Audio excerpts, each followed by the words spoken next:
फिर से जुट न पाई रे, बोझ भइल बा हमरे देहिया हमरे पर अब भाई रे।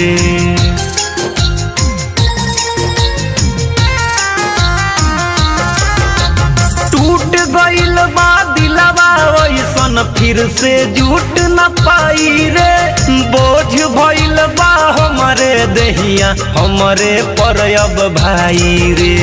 पागल अपना मनवा के हम कैसे के समझाई रे, ई जुदाई रे लागे दिमुआई रे, ई जुदाई रे लागे दिमुआई रे।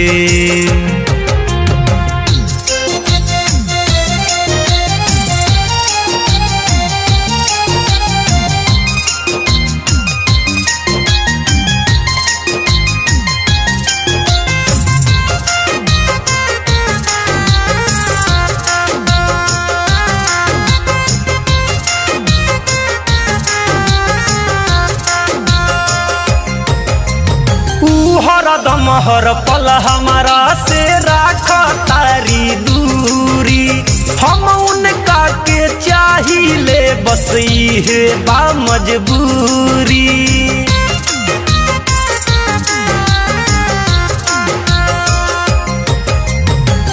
हरदम हर पल हमारा से राख तारी दूरी, हम उनका के चाहिए बस ये बा मजबूरी। सब कुछ है बाड़ी हो,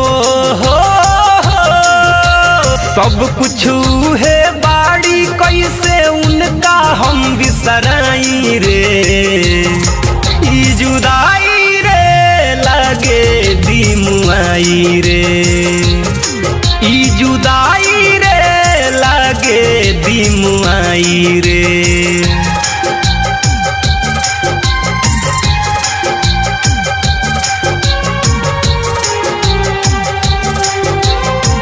म्यूजिक बाय गौरव रोशन।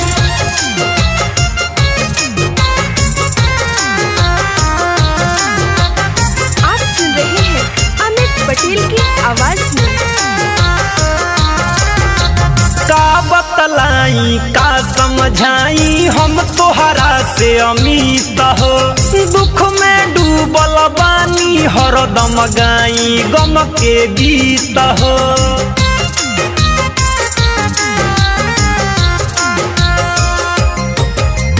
का बतलाई का समझाई हम तोहरा से अमित हो, दुख में डूबल बानी हरदम गाई गम के गीत हो।